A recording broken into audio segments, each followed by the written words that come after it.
With your spirit open and unconstricted, look at things from a high point of view. Miyamoto Musashi. And of course, the Japanese master swordsman, samurai extraordinaire, never lost a duel. He tells us so much. I love his quotes. And this one, of course, to us means that we need to not let ourselves get locked into any particular movement in the markets.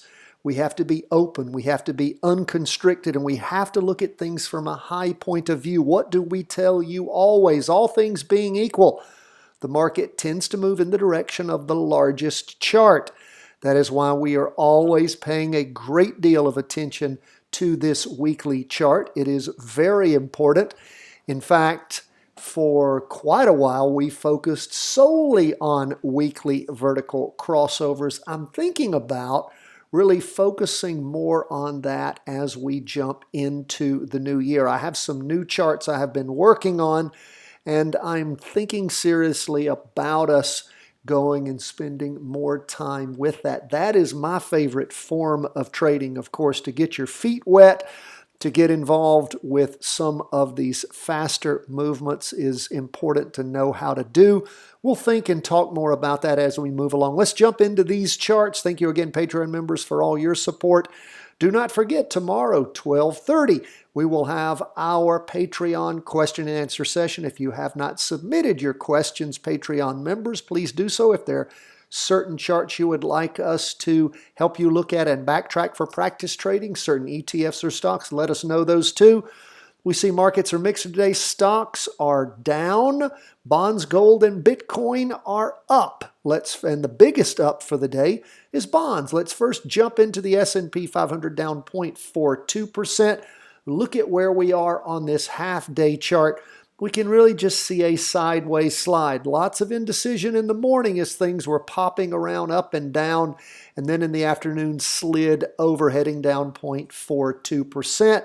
Not getting much of a lead here at all from the STCY. It's in this area between the two bands, in this sort of grayed area, not telling us much. We do see we are below the 200 EMA, so we are in negative territory, downtrend territory on this half-day chart. Where are we on the 2-day? Well, the 2-day's below the 200 EMA, and we can see these down candles, and then where things sort of settled out, sliding sideways. We have a green spinning top after two red spinning tops. So again, we'll continue to wait, watch, and see how things move here. On the weekly, where are we?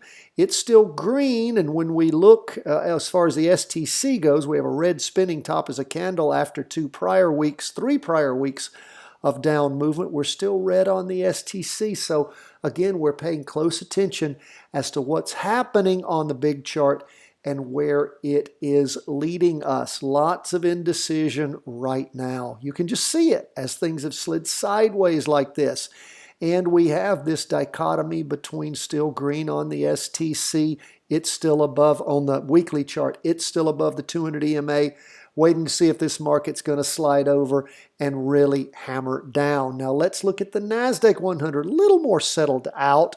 On the half-day chart, doesn't show that much. Again, indecision in the morning, down in the afternoon, 0.68% below the 200 EMA. It had been green, went red in the afternoon on the STC, but still in that middle band area, hasn't reset for us like we require it to do. We look at where we are on the 2-day. We're below the 200 EMA. Had a green spinning top right now, red on the STC.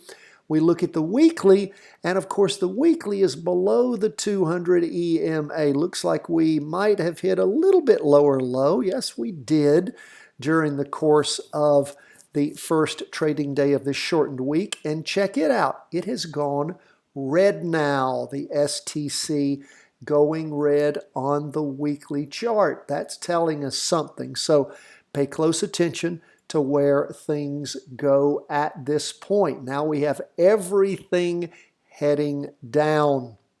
And this is the fourth week of down movement of at least red down candles. The second week after it pushed through 3 weeks ago, the 200 EMA. So again, tech stocks, which is what the NASDAQ 100 QQQ represents, of course, are now in negative territory. So that is where we are there. Again, things in flux some. We're in the new year. We'll see how things sort themselves out. Now, bonds, we can see booming up in the morning, shaving a little bit of that off in the afternoon, up 1.91%. Wow. Below the 200 EMA, not all that far below it, but it is below that. And when we look at where we are on the 2-day, we can see that the 2-day is, of course, well below. Look how far I have to go. Well below the 200 EMA, but we do have a green candle that is forming red on the STC. We look at the weekly, it is still green. It is also well below. You can see the 200 EMA peeking through there at the top. Well below the 200 EMA, green on the STC. Again, a red down candle forming after 2 weeks of prior down movement, not hitting that prior low yet. So we'll continue to keep our eye on things. Hopefully at some point we'll have this STC reset on the half-day chart. And then we'll be able, since it's below the 200 EMA, to potentially jump into a down move if things go that way. Maybe it's going to fly up again. Lots of flux here as we start this new year off. No clear indication. Let's go to gold. It's up for the day 0.84%. We look at this half-day chart. Of course, we had things turn over in gold, and thank goodness it started a booming up, which is rather nice after all of that capitulation where it would go up and die, go up and die, go up and die. Finally, it broke through. What is it, the 5th time or so? Appears to be the charm. Makes you gun shy though, doesn't it? After it tries all those times and dies, it has moved up above where it was peaking out. We look at the 2-day, and of course we can see the growth there. We had that those 2 days of pullback back on the 15th in mid-December, and then green spinning tops, and we're back to red up candles, and this first one is a booming. That's nice to see. Where are we on the weekly? Well, of course, the weekly looks much nicer than the 2-day, much nicer than the half-day, as it has slowly but surely pushed itself up to higher highs as gold just keeps on arising. That is nice to see. Happy to see that happen, turn over, and move in the right direction. Hopefully, gold will continue to move up, reestablish some trust in this half-day chart, and be able to give us an entry point going forward. Now, where are we on Bitcoin? Well, Bitcoin up for the day 0.52%. We've seen a big sideways slide, some drops as of late. And again, Bitcoin just trying to find a bottom, recondition itself as we go to the 2-day chart.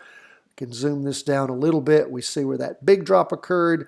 Things went up and then, of course, back down. Now establishing a green candle, maybe trying to move up some. When we look at the overall weekly chart, of course, we can see where we had those 3 big down weeks starting in early November, mid-November, ending up at the end of November, tracked up a little bit for a couple of weeks, and then really sideways sliding now. Maybe we'll get ourselves a base at some point. Market capitulation will occur, and we will see Bitcoin take off. Not holding my breath that's going to happen anytime soon, but we'll keep charting it for you and let you know as we watch these trends develop. God bless, my friends. All the best from the whole team at Charting Wealth World Headquarters. We appreciate you. Stay with us.